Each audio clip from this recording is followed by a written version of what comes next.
રૂપ લાવણ્ય તારું કેટલું, રૂપ સાગરો પાછા પડે, સામર્થ્ય એવું અજોડ છે, સહુ શક્તિઓ ઝાંખી પડે, તારા ગુણાનુવાદમાં માં શારદા પાછી પડે, તારા ગુણાનુવાદમાં માં શારદા પાછી પડે.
લગભગ 4 દિવસ પછી આપણી વચ્ચેથી મિસિંગ થવાના છે.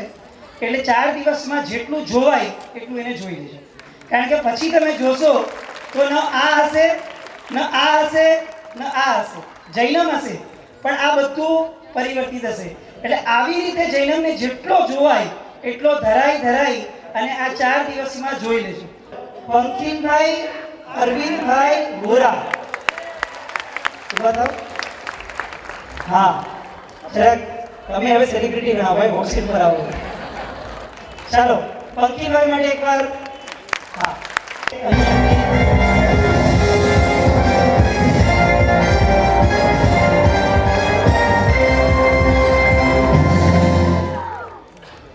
અહીંયાથી તમને સવાલ અહીંયા સ્ક્રીન પર આવશે. 4 ઓપ્શન આપીશ, A, B, C, D. તમારે કોઈ પણ એક જ લોક કરવું પડશે અને એક લોક કરવું જ પડશે. બરાબર છે? તમને પહેલા રાઉન્ડની અંદર 5 પ્રશ્ન આવશે. આ 5 પ્રશ્નો જો તમે થ્રુ કર્યા તો તમે બીજા રાઉન્ડમાં જશો, પછી ત્રીજામાં, અને જો ત્રણેય પાસ કર્યા તો દીક્ષામાં. બરાબર? પંકિલભાઈ માટે સૌથી પહેલો સવાલ છે આ: જગતગુરુનું બિરુદ કયા આચાર્ય ભગવંતને અપાયું છે? જગતગુરુ. બરાબર છે? તમારી સામે 4 ઓપ્શન છે: વીર સુરી મહારાજ, બી હીર સુરી મહારાજ, સી હેમચંદ્રાચાર્ય અને ડી નેમી સુરી મહારાજ સાહેબ. આ 4 માંથી કોઈ પણ એક વ્યક્તિ એવી છે જેને જગતગુરુનું બિરુદ અપાયું છે. વીર સુરી મહારાજ સાહેબ. પહેલી છે એટલે ઉતાવળ કરીને એકદમ નહીં બોલતા. શું છે? પહેલું રહેવું કરો, છેલ્લું રહેવું નહીં કરતા. વીર સુરી, હીર સુરીજી, હેમચંદ્રાચાર્ય, કલિકાલ સર્વજ્ઞ. બરાબર? એમને પણ આપી શકાયું હોય. વીર સુરી મહારાજ સાહેબ જેમણે જબરદસ્ત રચનાઓ કરી છે સૂત્રોની, એમને પણ આપી શકાયું હોય. અને નેમી સુરી મહારાજ સાહેબ જેણે શાસનની જબરદસ્ત પ્રભાવના કરી છે. જગતગુરુનું બિરુદ કોને આપ્યું હશે? વીર સુરી મહારાજ સાહેબ. પાક્કું લોક કરી. પાક્કું. ખોટું થશે તો બધી મહેનત આટલી મસ્ત તમે કરી છે 50-50. તો સીધા વાણીમાં 50-50 કરાવી દઉં. પાક્કું? પહેલામાં લાઈફ. ચાલો કમ્પ્યુટરજી 50-50 ની લાઈફલાઈન પંકિલભાઈ યુઝ કરે છે. કોઈ પણ 2 ખોટા જવાબ ઉડાડો.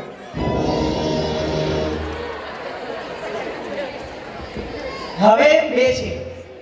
બંને પૂર્વાચાર્યો, બંનેએ શાસનની જબરદસ્ત સેવા કરી છે. એક હીર સુરી મહારાજ અને એક હેમચંદ્રાચાર્ય છે. હેમચંદ્રાચાર્ય. સારું થયું 2 રહ્યા, નહીં તો તમે ત્રણે નામ મૂકી દીધા. ફરીથી વિચારી લો. હેમચંદ્રાચાર્ય. કલિકાલ સર્વજ્ઞ હેમચંદ્રાચાર્ય કે હીર સુરી મહારાજ? હેમચંદ્રાચાર્ય. હજી 2 લાઈફલાઈન બાકી છે. લાઈફ બાકી રહે એ મોટી વસ્તુ છે લાઈફલાઈન કરતા. વીર સુરી મહારાજ સાહેબ. વીર સુરી મહારાજ સાહેબ લોક કરું? ઓકે. પાક્કું? પાક્કું. ચાલો કમ્પ્યુટરજી પંકિલભાઈએ બી હીર સુરી મહારાજ સાહેબ લોક કરવાનું કીધું છે. બી લોક કરો. અને બી જવાબ છે સાચો.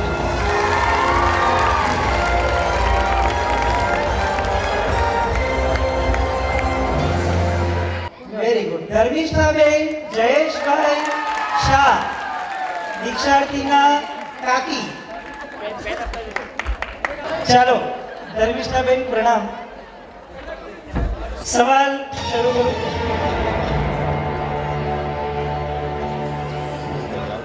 ચંદ્ર પર આપણે જઈ જ ન શકીએ એવું જેટલા જણ કહે છે એ શા માટે કહે છે? ચંદ્ર ઉપર આપણે જઈ જ ન શકીએ એવું શા માટે કહેવાય છે? તમારી પાસે 4 ઓપ્શન છે. એ ચંદ્ર ગરમ છે એટલે ન જઈ શકાય, બી ચંદ્ર બહુ દૂર છે એટલે ન જઈ શકાય, સી ચંદ્ર દેવલોક છે એટલે ન જઈ શકાય, અને ડી ચંદ્ર નરક છે એટલે ન જઈ શકાય. કોઈ પણ એક તમારે લોક કરવાનું છે. જેટલાનું નામ ધર્મિષ્ઠાબેનનું એટલા જ જવાબ બોલે, બાકીના કોઈ ન બોલે. વૈજ્ઞાનિકો એમ કહે છે કે એ લોકો ચંદ્ર ઉપર ગયા છે. એક પક્ષ હજી એવો છે જે એમ કહે છે કે ચંદ્ર ઉપર વૈજ્ઞાનિકોની કોઈ જ ન જઈ શકે. તો એ શા માટે આવું કહે છે? માઇક લઈ લો. તમારું જ્ઞાન બધા શેર કરો, હું એકલો નહીં. ચંદ્ર એક દેવલોક છે, જ્યોતિષનું વિમાન છે, એટલે આપણે નથી જઈ શકતા. તો કોણ જઈ શકશે? ચંદ્ર એ જ્યોતિષનું વિમાન છે અને ત્યાં જે દેવો હોય એ જ ત્યાં એ જઈ શકે, આપણે ન જઈ શકીએ. એટલે આમાંથી તમે જે કહે છો એ પ્રમાણે સી ચંદ્ર દેવલોક છે એ વાળું ઓપ્શન લોક કરું? પાકું? ચંદ્ર દૂર છે, ગરમ છે, નરક છે, કાંઈ જ નહીં, જવા દો બધું જ. ચાલો કમ્પ્યુટર, સી ચંદ્ર દેવલોક છે, લોક કરો અને સાચો જવાબ છે સી.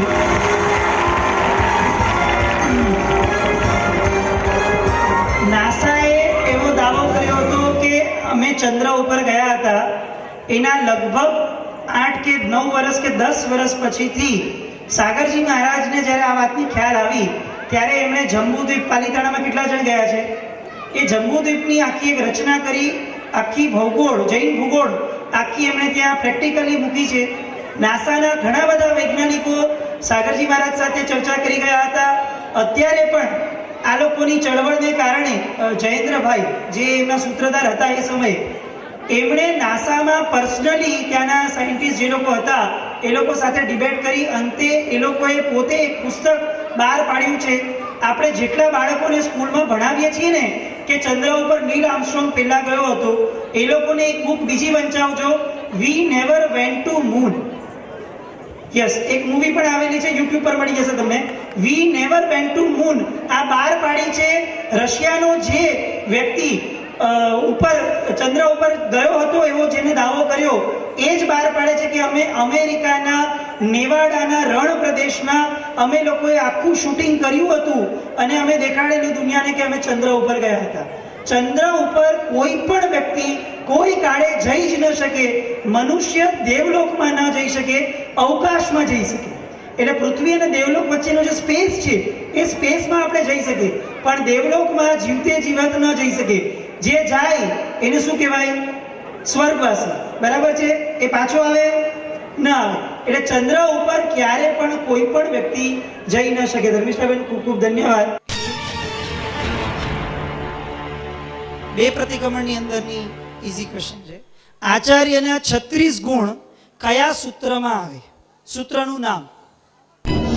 નવકારમાં આવે, ખમાસમણમાં આવે, પંચિંદ્રિયમાં આવે કે તસ્સૌત્રીમાં આવે? એને બોલવા દો.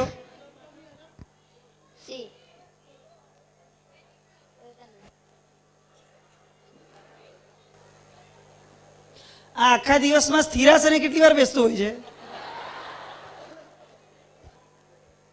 કયું કરું લોક? બોલ. રાઈટ આન્સર લોક કરું? ભાઈ તારે આપવાનો છે. રાઈટ આન્સર કયો છે? સ્માર્ટ જવાબ જો આને. રાઈટ આન્સર લોક કરી નાખો. બોલ, એ બી સી કે ડી? સી. સી. પાક્કું? જો તું આ જવાબ સાચો આપીશ ને તો તને મોટું પ્રાઇઝ અહીંયા જો આમાંથી તારે સિલેક્ટ કરવાનું. આ આપું? ઓકે. જો એને કીધું આપવાનું તો તને એ આપીશ, પણ સાચો જવાબ હશે તો. ભાઈ તું સી બોલ ને બી બોલ ને ડી બોલ ને એ નહીં નીકળ્યું તો કાંઈ નહીં મળે, ખાલી હાથે જવું પડશે. અરે ભાઈ ઊભા રહો ને. પાક્કું?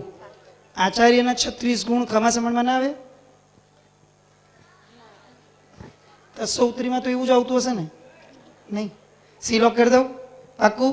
ચલો કમ્પ્યુટર, સી પંચિંદ્રિય. હા,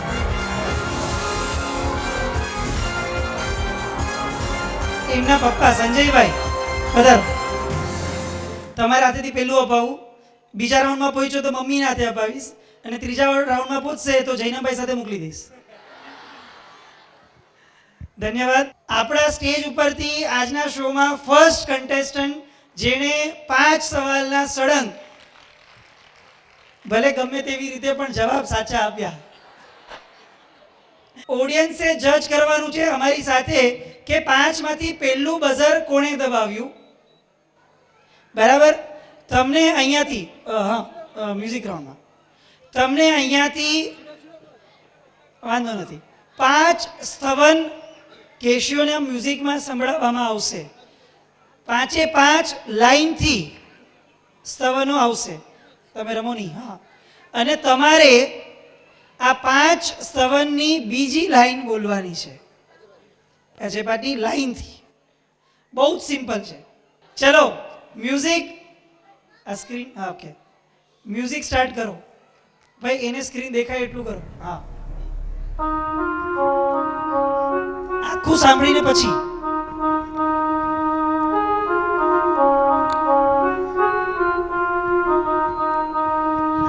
આખું 1.5 મિનિટ ચાલશે.